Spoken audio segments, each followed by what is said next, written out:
नमस्कार, प्रणाम, आदाब, सत श्री अकाल भाई। कैसे हैं भाई आप सभी? उम्मीद करता हूँ बहुत अच्छे होंगे और आप सभी की तैयारी भी बहुत अच्छे से चल रही होगी। और लगभग जिनका एच टैट की तैयारी कर रहे हैं और जो यूपी टीजीटी की तैयारी कर रहे हैं, वो लोग तो दरअसल तैयार भी होंगे। लगभग कहीं ना कहीं वो उनका रिवीजन फेज चल रहा होगा। बट क्योंकि हम बेसिक से लेके चल रहे हैं, हमने हिस्ट्री कंप्लीट कर ली है, योगा यूनिट कंप्लीट कर ली है। अब हम स्टार्ट करने वाले हैं साइकोलॉजी। स्पोर्ट्स साइकोलॉजी हम स्टार्ट करने वाले हैं। स्पोर्ट्स साइकोलॉजी की फर्स्ट क्लास आज। कैसे चल रही है भाई तैयारी? एक बार फिजिकल एजुकेशन जिंदाबाद के नारे हो जाए भाई सभी, फटाफट। विदाउट टाइम वेस्टिंग हम बहुत बेसिक से लेके चलेंगे और अच्छी तरीके से समझेंगे। सेशन को शेयर कर दो भाई और लाइक की संख्या बढ़ा दो फटाफट।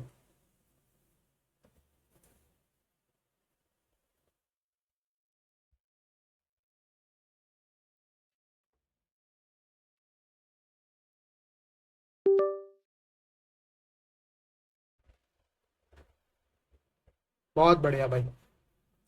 तो हम स्टार्ट करने वाले हैं साइकोलॉजी, और स्पोर्ट्स साइकोलॉजी इसी का पार्ट है। तो हम साइकोलॉजी से स्टार्ट करेंगे और धीरे धीरे उसकी ब्रांच स्पोर्ट्स साइकोलॉजी पे बढ़ेंगे, क्योंकि एज अ फिजिकल एजुकेशनिस्ट हमारे जो यूनिट है वो स्पोर्ट्स साइकोलॉजी में ज़्यादा है। चलो भाई, पिछली जिसने क्लास नहीं देखी है तो पिछली जाके क्लास देख लेना, और जो भी क्लास आपको लाइव में ना मिले वो वीडियोस में जाके चेक कर लेना। ठीक है? तो डे वाइज आपको सारी एक ही प्लेलिस्ट में मिल जाएगी। तो चलो भाई स्टार्ट करते हैं। सबसे पहले मैं अपना पेन यूज कर लेता हूँ। चलो भाई स्टार्ट करते हैं। साइकोलॉजी, पहले हम मतलब समझेंगे साइकोलॉजी का मतलब क्या है। स्पोर्ट्स साइकोलॉजी पे आने से पहले स्पोर्ट्स साइकोलॉजी पे आने से पहले हम साइकोलॉजी समझेंगे। साइकोलॉजी क्या है, मीनिंग ऑफ साइकोलॉजी। साइकोलॉजी दो वर्ड से डिराइव्ड होता है। साइकोलॉजी दो वर्ड से डिराइव होता है। पहला साइके, दूसरा लोगस। ये साइकोलॉजी एक ग्रीक वर्ड है, ग्रीक लैंग्वेज से लिया गया है। साइके मतलब होता है सोल, सोल आत्मा। लोगस का मतलब होता है स्टडी, टू स्टडी। साइकोलॉजी का मतलब हुआ study of soul, study of soul, या फिर स्टडी ऑफ माइंड, या हम इसे बिहेवियर भी बोल सकते हैं। ठीक है? किसी भी इंडिविजुअल का बिहेवियर, किसी भी इंडिविजुअल का माइंड, किसी भी इंडिविजुअल की सोल, कैसे वो रिएक्ट करता है, कैसे वो रिएक्ट करेगा, इन सभी की स्टडी क्या कहलाएगी? साइकोलॉजी। ठीक है? ये नोट करते चलना बेटा, दो टर्म से मिलके बना है। पहला साइके, दूसरा लोगस। साइके का मतलब होता है सोल और लोगस का मतलब होता है टू स्टडी, यानी कि स्टडी ऑफ सोल। साइकोलॉजी का मतलब समझते हैं। Psychology is the scientific study of mind and behaviour. जैसा मैंने पहले बताया, सोल, माइंड और बिहेवियर, किसी भी इंडिविजुअल का बिहेवियर, कैसे वो रिएक्ट कर रहा है बातों को लेकर, कैसे वो समाज में रिएक्ट करता है, वो सारा किसके ब्रांच में आता है? साइकोलॉजी। ठीक है? Psychology includes the study of conscious. Conscious यानी कि चेतना, कॉन्शियसनेस बोलते हैं ना भाई, ये अपने कॉन्शियसनेस में नहीं है, ये कॉन्शियस नहीं है, ये अनकॉन्शियस है। Conscious and unconscious phenomena. Conscious मतलब होता है चेतना। चेतना यानी कि आपके आस पड़ोस की जितनी भी जानकारी है, समझ है आस पड़ोस की, किसी चीज को ध्यान कर रखना, आस पड़ोस को साथ लेके उस पे चीजों पे रिएक्ट करना, उनकी बातों पे रिएक्ट करना, आप अपनी फीलिंग रिएक्ट करना, अपने इमोशंस रिएक्ट करना, अपने थॉट्स प्रकट करना। तो psychology includes the study of conscious and unconscious phenomena. Conscious और अनकॉन्शियस फिनोमिना पे चलती है साइकोलॉजी। फीलिंग्स और थॉट, इंडिविजुअल के, किसी भी इंडिविजुअल के फीलिंग्स और थॉट पे, यानी कि भावनाओं पे और विचारों पे क्या कहलाएगा? साइकोलॉजी। साइकोलॉजी में कुछ रिसर्च इंक्लूड है। Psychology or psychologist are involved in research क्या क्या रिसर्च में इन्वॉल्व रहते हैं? परसेप्शन, कॉग्निशन, कॉग्निशन ध्यान रखना, जहां पे भी कॉग्निटिव वर्ड आएगा, कॉग्निटिव, कॉग्निटिव यानी कि माइंड, दिमाग, अटेंशन, है ना, इमोशंस, भावना, इंटेलिजेंस, सब्जेक्टिव एक्सपीरियंस, अनुभव, मोटिवेशन, प्रेरणा जिसे बोलते हैं, motivation, brain functioning and personality. Personality किसी भी इंडिविजुअल का सोचने समझने का तरीका, ठीक है, ध्यान रखने का तरीका, रिएक्ट करने का, उसके इमोशंस, ये सारी रिसर्च जो है साइकोलॉजिस्ट के, एक साइकोलॉजिस्ट किस चीज की रिसर्च करता है? जब साइकोलॉजी पढ़ता है तो इन सब की रिसर्च करता है। तो ये सारे जितने भी psychologist are involve in research on, किसके ऊपर रिसर्च है? परसेप्शन, कॉग्निशन, अटेंशन और इमोशन एक्सेट्रा। नेक्स्ट चलते हैं, फादर ऑफ साइकोलॉजी, ये इंपॉर्टेंट है, ध्यान रखना, ये क्वेश्चन पूछ लेता है पेपर में, एग्जाम्स में आपको देखने को मिलेगा। फादर ऑफ साइकोलॉजी कौन है? विलियम वुड्स, ध्यान रखना, William Woods, W W W W William Woods. Father of sports psychology कौन है? क्योंकि हम फिजिकल एजुकेशन की तरफ से पढ़ेंगे साइकोलॉजी, तो हमें स्पोर्ट्स साइकोलॉजी ज्यादा पढ़नी है, ध्यान पूर्वक, बिल्कुल ध्यान से स्पोर्ट्स साइकोलॉजी में ज्यादा ध्यान देना है। तो फादर ऑफ स्पोर्ट्स साइकोलॉजी कौन है? कोलमैन ग्रिफ्थ, कोलमैन ग्रिफ्थ, ये नोट डाउन करते चलना बेटा, स्टार मार्क कर दूंगा मैं जो इंपॉर्टेंट लगेगा। Father of psychology William Woods, father of sports psychology Coleman Griffith. Next देख लेते हैं, 16th सेंचुरी में, 16वीं शताब्दी में साइकोलॉजी साइकोलॉजी साइकोलॉजी क्या डिफाइन करती थी? Study of soul. किसने डिफाइन किया था? अरस्तु, यानी कि एरिस्टोटल और प्लेटो, एरिस्टोटल और प्लेटो, ये मैं हिस्ट्री में भी बता चुका हूं। सोक्रेट्स, सोक्रेट्स के स्टूडेंट थे प्लेटो, प्लेटो के स्टूडेंट थे आपके अरिस्टोटल। तो एरिस्टोटल ने और प्लेटो ने, ये ग्रीक फिलोसफर थे दोनों, ग्रीस सभ्यता के फिलोसफर थे, काफी बड़े, आपने इनका नाम सुना होगा, बहुत बड़े फिलोसफर्स थे। इन्होंने जस्टिफाई किया 16th सेंचुरी में साइकोलॉजी को, स्टडी ऑफ सोल, यानी कि आत्मा का अध्ययन, क्या कहलाया गया 16वीं शताब्दी में? साइकोलॉजी। नेक्स्ट फिर 17th और 18th सेंचुरी में साइकोलॉजी स्टडी ऑफ माइंड, ये इटली के फिलोसफर हुए हमारे पोम्पोनाजी, ये इटालियन फिलोसफर थे, इटालियन फिलोसफर। इन्होंने क्या जस्टिफाई किया साइकोलॉजी को? Psychology is study of mind according to Pomponazzi from Italy, ठीक है। नेक्स्ट फिर 16th सेंचुरी में क्या था? Study of soul. 17th और 18th सेंचुरी में पोम्पोनाजी, जो एक इटालियन फिलोसफर थे, उन्होंने क्या जस्टिफाई किया साइकोलॉजी को? Psychology is the study of mind, मन का विज्ञान है साइकोलॉजी। उसके बाद 19th सेंचुरी में विलियम वुड्स, जो father of psychology, father of psychology भी कहलाते हैं, father of psychology, William Woods और विलियम जेम्स और इनके जितने भी एसोसिएट्स थे, वीव्स और जेम्स एली, इन्होंने क्या जस्टिफाई किया साइकोलॉजी को 19th सेंचुरी में? Psychology is the study of consciousness, यानी कि चेतन का विज्ञान, चेतना का विज्ञान। चेतना का विज्ञान क्या कहलाया गया 19th सेंचुरी में? आपका साइकोलॉजी। नेक्स्ट फिर आती है 20th सेंचुरी। 20th सेंचुरी में जेबी वॉटसन प्रमुख मनोवैज्ञानिक रहे, जो यूं कह सकते हैं साइकोलॉजिस्ट थे बहुत बड़े। इन्होंने और इनके साथ मिलके अदर साइकोलॉजिस्ट ने, जैसे वुड वर्थ हो गया, मैकडगल्स हो गया, स्किनर हो गया, थॉर्नडाइक हो गया, इन सभी ने क्या जस्टिफाई किया? Study of behaviour. साइकोलॉजी को किस रूप से जस्टिफाई किया? इन्होंने बताया सबको कि साइकोलॉजी जो है वो स्टडी ऑफ बिहेवियर है, किसी भी इंडिविजुअल का बिहेवियर, कैसे वो बिहेव कर रहा है, समाज के प्रति कैसे बिहेव कर रहा है, किसी इंडिविजुअल के प्रति कैसे बिहेव कर रहा है। तो ये इन्होंने जेबी वॉटसन ने बताया 20th सेंचुरी में। कई बार क्वेश्चन देखने को मिलता है in 20th century who justify the study of behaviour. तो कौन, इस बेटा नाम भी ध्यान रखना, जेबी वॉटसन। जेबी वॉटसन को फादर ऑफ बिहेवियरिज्म, क्योंकि इन्होंने जस्टिफाई किया था साइकोलॉजी को स्टडी ऑफ बिहेवियर से, तो ये फादर ऑफ बिहेवियरिज्म के नाम से भी जाने जाते हैं। ठीक है, नेक्स्ट साइकोलॉजी की डेफिनेशन देख लेते हैं। 1892 में विलियम जेम्स ने डिफाइन किया था क्या, psychology is the science of mind. किसने, विलियम जेम्स ने डिफाइन किया था साइंस ऑफ माइंड, जो मनोविज्ञान है वो मन का विज्ञान है। साइकोलॉजी जो है वो मन का विज्ञान है, विज्ञान है, ऐसा डिफाइन किया था विलियम जेम्स ने इन 1892 में। इन हिज व्यू, उनके पर्सपेक्टिव से साइकोलॉजी में be defined in terms of conscious state, यानी कि उनके विचारों में मनोविज्ञान को जागरूक राज्य के संदर्भ में परिभाषित किया जा सकता है।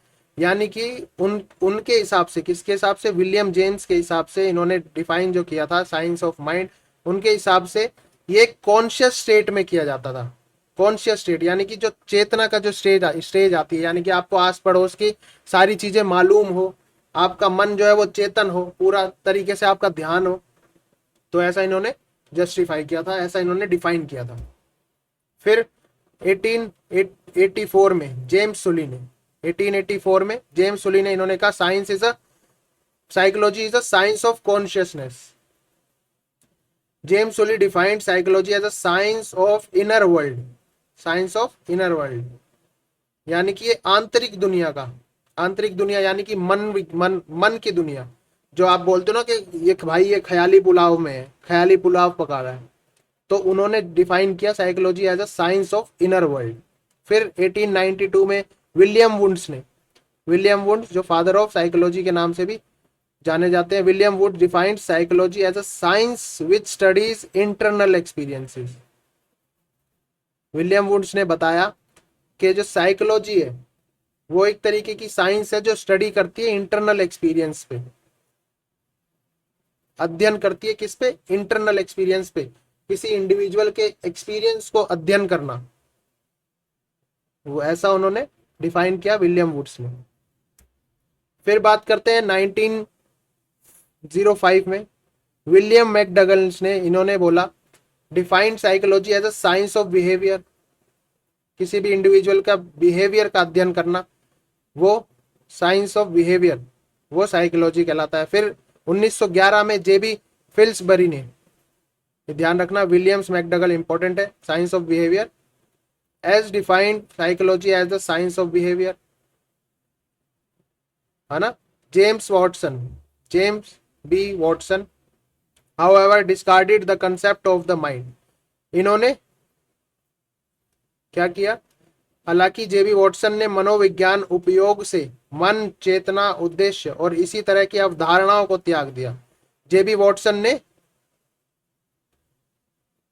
मन, चेतना यानी कि माइंड, कॉन्शियसनेस और पर्पस, किसी भी इंडिविजुअल का क्या पर्पस है बिहेव करने का, तो इन्होंने अब उन अवधारणाओं को त्याग दिया था, उन्होंने मना कर दिया था। And like from psychology use, और मनोविज्ञान को व्यवहार के विज्ञान के रूप में परिभाषित किया था जेबी वॉटसन ने। ठीक है, अब हम बात करते हैं, देखो साइकोलॉजी की ही ब्रांच है, साइकोलॉजी की मेन ब्रांच है हमारी स्पोर्ट्स साइकोलॉजी। हमें स्पोर्ट्स साइकोलॉजी पे बहुत ज्यादा ध्यान देना है, बहुत ज्यादा ध्यान पूर्वक हम पढ़ेंगे, क्योंकि हम बेसिक से लेके चल रहे हैं, एक एक चीज समझ के चल रहे हैं। तो आज हम स्पोर्ट्स साइकोलॉजी स्टार्ट कर देंगे और लगभग 4 दिन में, 3 से 4 दिन में हम स्पोर्ट्स साइकोलॉजी कंप्लीट कर देंगे। ठीक है, तो चलो स्पोर्ट्स साइकोलॉजी क्या कहती है। Sports psychology is the study of how psychological factor influence sports. Sports psychology क्या है, साइकोलॉजी कैसे इन्फ्लुएंस करती है हमारी स्पोर्ट्स को, हमारे परफॉर्मेंस को, हमारी साइकोलॉजी कैसे इन्फ्लुएंस करती है हमारी स्पोर्ट्स परफॉर्मेंस को, हमारी एथलेटिक्स परफॉर्मेंस को, हमारी एक्सरसाइजेस को, हमारी फिजिकल एक्टिविटी को, वो स्पोर्ट्स साइकोलॉजी कहलाती है। उसके अलावा sports psychology is a proficiency that uses psychological knowledge and skills. To address optimal performance. आपको प्लासिबो इफेक्ट तो पता होगा, प्लासिबो इफेक्ट के बारे में आपने सुना होगा, है ना। पुराने जमाने में क्या होता था, पुराने जमाना नहीं बोलूंगा मैं, यूं थोड़े टाइम पहले ही बोलते थे ना भाई, कोच साहब अगर जमीन से ऐसे मिट्टी उठा के भी किसी प्लेयर को दे देता था कि ले भाई खा ले और तेरी परफॉर्मेंस बढ़िया हो जाएगी। और कोच कोच साहब पे इतना विश्वास होता था कि बच्चे मिट्टी खा भी लेते थे और अगले दिन अपना बेस्ट परफॉर्मेंस भी देते थे। वो है हमारा प्लासिबो। अगर आपको कोई मीठी गोली भी देगा ना और आपको बोलेगा इससे तेरी परफॉर्मेंस बढ़ जाएगी, तो आप यकीन मानो कि सही में हकीकत में परफॉर्मेंस बढ़ जाएगी, क्योंकि जो वो मीठी गोली खा रहा है उसके दिमाग में तो ये रहेगा, और साइकोलॉजिकल फैक्टर है कि उसके दिमाग में ये रहेगा कि भाई हाँ कुछ तो खाया है, मेरी परफॉर्मेंस इससे अच्छी होगी। तो ये सारा खेल, सब पूरा साइकोलॉजी का खेल है, आपके दिमाग का खेल है सारा। ठीक है। And well-being of athletes, development and social aspect of sports participation and systematic issues associated with sports setting और organization। तो स्पोर्ट्स साइकोलॉजी क्या कहती है, आपकी साइकोलॉजिकल बिहेवियर, आपका कैसा आप सोच रखते हैं, कैसा आप पॉजिटिव एटीट्यूड रखते हैं, कैसा आप पॉजिटिव सोचते हैं, वो सारा इन्फ्लुएंस करता है आपकी स्पोर्ट्स परफॉर्मेंस को। ठीक है। इसकी इंपॉर्टेंस देख लेते हैं। इंपॉर्टेंस, स्पोर्ट्स साइकोलॉजी की क्या इंपॉर्टेंस है। अगर आप साइकोलॉजिकली बहुत फिट हैं, वो कैसे आपका इफेक्ट करेगी, स्पोर्ट्स में आपकी कैसे हेल्प करेगी। पहली बात तो आपकी रिड्यूस एंजाइटी, आपकी जो चिंता है, यानी कि मेरी परफॉर्मेंस आएगी नहीं आएगी, परफॉर्मेंस होगी अच्छी नहीं होगी, परफॉर्मेंस अच्छी होगी नहीं होगी, परफॉर्मेंस आने वाले टाइम में कैसी रहेगी परफॉर्मेंस, है ना। तो वो सारा खेल आपका साइकोलॉजी का भी बहुत बड़ा मेन रोल है।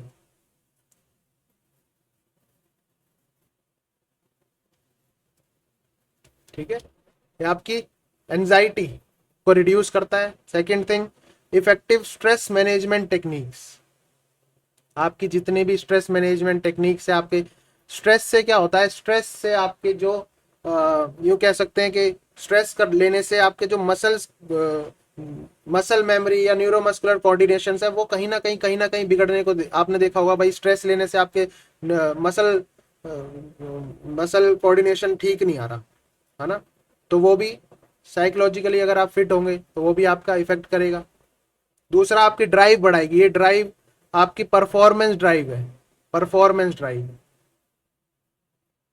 परफॉर्मेंस ड्राइव आपने देखा होगा, जब कभी भी आप अपना बेस्ट, जो स्पोर्ट्स पर्सन है वो बखूबी समझ सकते हैं, जब आप अपना ट्रायल देने जाते हो, अपने कोच साहब को ट्रायल देने जाते हो, और आप पहले से वेल प्रिपेयर हो, साइकोलॉजिकली बहुत प्रिपेयर हो कि भाई आज मैं खोल दूंगा सबको, आज तो मैं ऐसा टाइम दूंगा, आज तो देखो भाई तुम, आज कोई भी आ जाए, आज मेरे को अपना बेस्ट देना है।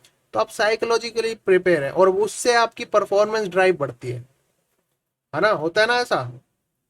आप जाते हो ट्रैक एंड फील्ड के, कोई भी एथलीट है, वो कोच साहब ने अचानक बोल दिया कि भाई, अचानक ग्राउंड पे आए और अचानक बोल दिया आज टाइम ट्रायल है भाई सबका, और आप साइकोलॉजिकली आप फिट नहीं है, साइकोलॉजिकली प्रिपेयर नहीं है, आप घर से सोच के आए थे आज थोड़ा आराम से ट्रेनिंग करूंगा, और कोच साहब ने बोल दिया कि भाई आज टाइम ट्रायल है सबका, तो आपकी साइकोलॉजिकली स्टेट थोड़ी सी बिगड़ गई।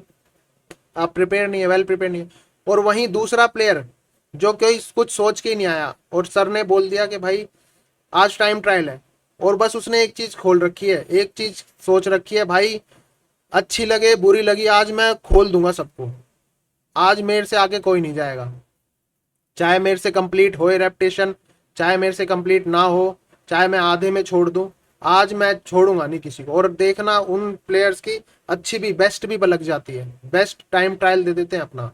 तो सारा ये साइकोलॉजिकली बहुत अफेक्ट करती है स्पोर्ट्स परफॉर्मेंस को। Next, healthier perspective of self and one's ability. स्वयं और किसी की क्षमताओं का एक स्वस्थ परिक्षेप, यानी कि अपनी और किसी दूसरे की एबिलिटी को हेल्थियर पर्सपेक्टिव से लेना, इसमें भी आपकी हेल्प करती है। नेक्स्ट, इंप्रूव एथलेटिक परफॉर्मेंस, आपकी परफॉर्मेंस को भी एनहांस करती है। अब आते हैं इंट्राम्यूरल पे। इंट्राम्यूरल आप सभी को पता होगा, इंट्रा दो वर्ड से एक क्या है, लैटिन, लैटिन वर्ड है।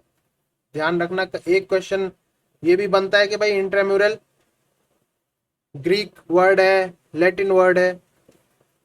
आप यकीन मानो, असिस्टेंट प्रोफेसर के एग्जाम में पूछा गया था ये क्वेश्चन कि intramural, intramural is a Greek word और अ लैटिन वर्ड, और ऑप्शंस दे दिए थे चार।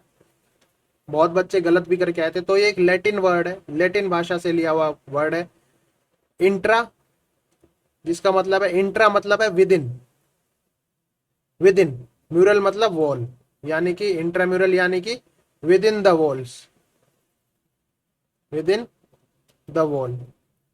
With in the wall, wall मतलब ये नहीं कि दीवार के अंदर, दीवार लगा दिए भाई उसके अंदर ही खेलते रहो, नहीं। दीवार का मतलब है चार दीवारी किसी भी एक ऑर्गेनाइजेशन के अंदर खेला गया, किसी भी एक ऑर्गेनाइजेशन के अंदर खेला गया कंपटीशन क्या कहलाएगा, intramural.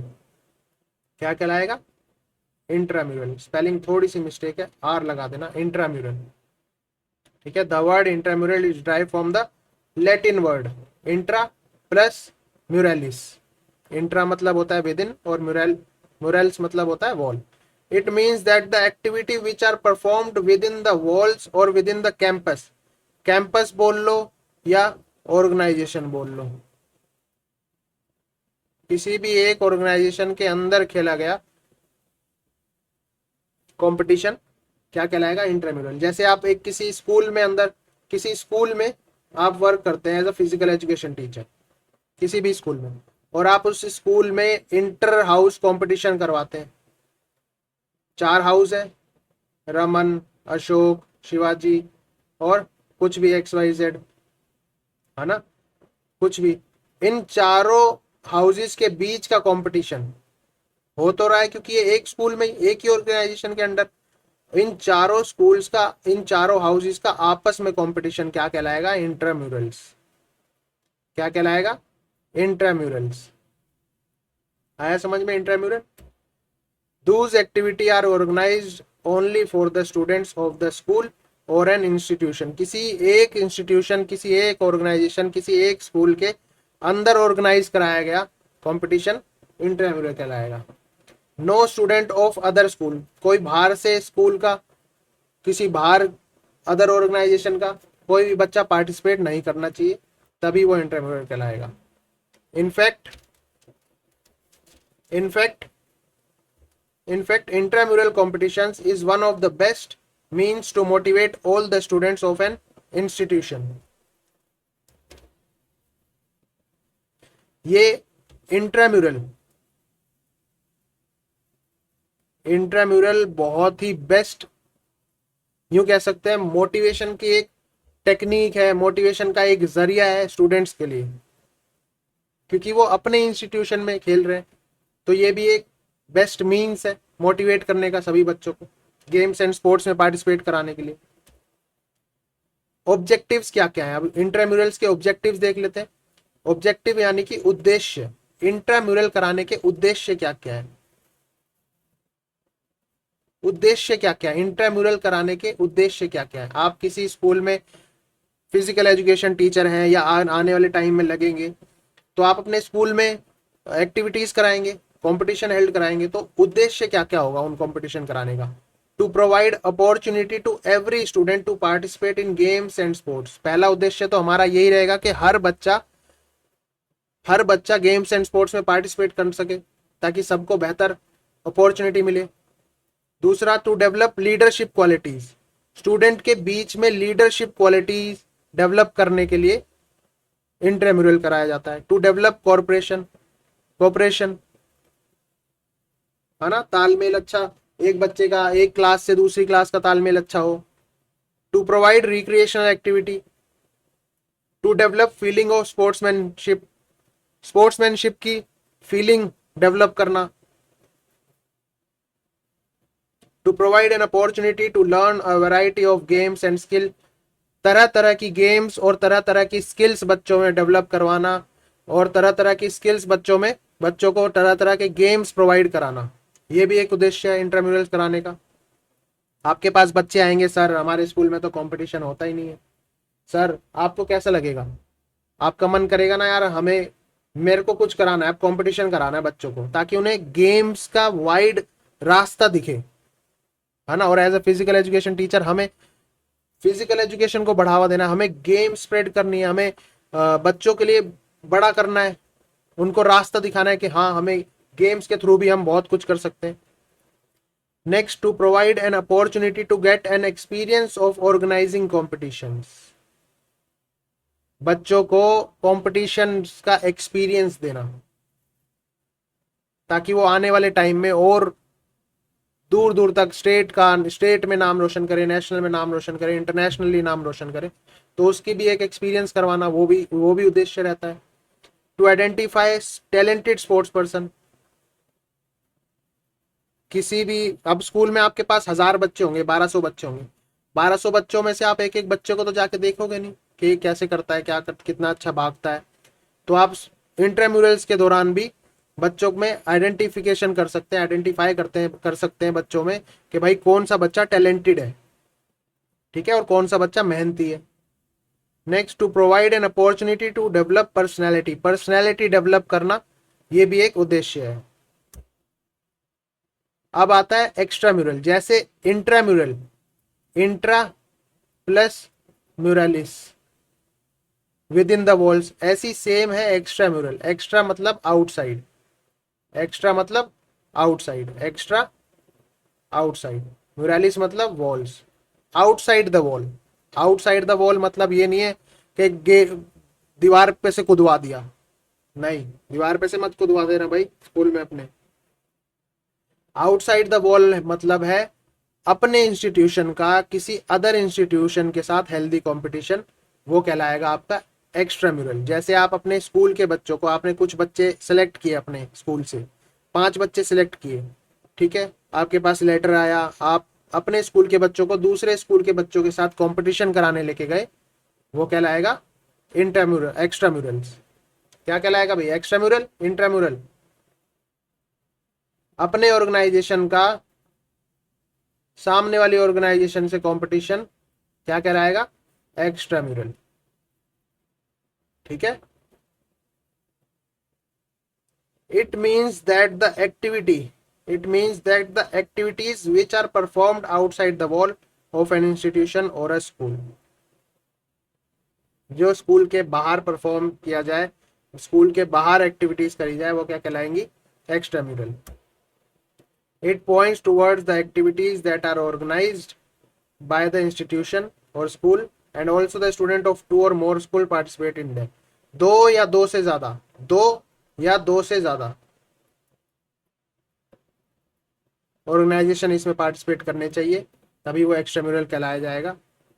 In fact in extramural competitions the students of other schools also participate in sports relative activities. दूसरे स्कूल के स्टूडेंट भी पार्टिसिपेट करने चाहिए। Extramural competitions are also called inter school competition. क्या कहलाता है ये? Inter school, inter school.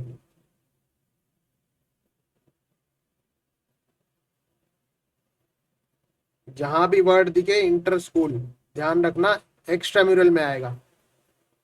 Inter school, एक स्कूल का दूसरे स्कूल से कंपटीशन, स्कूलों का आपस में कंपटीशन क्या कहलाता है? Inter school.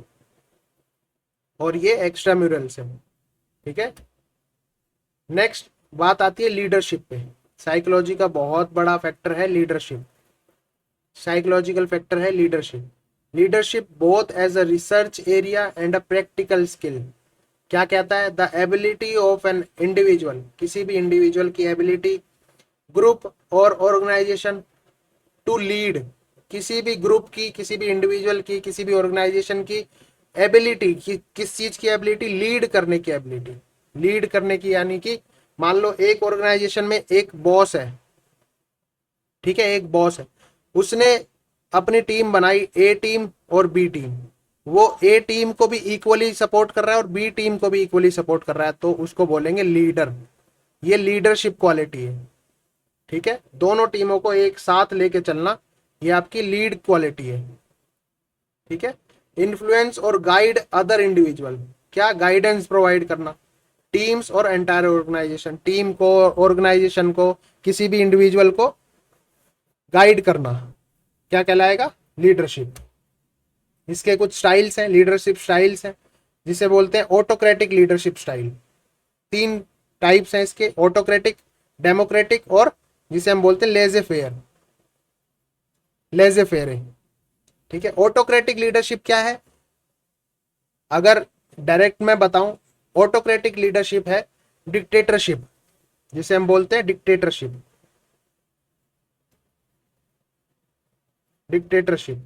इसमें सिर्फ जो लीडर है उसी की चलती है, सारी डिसीजन मेकिंग पावर्स लीडर के हाथ में होती है।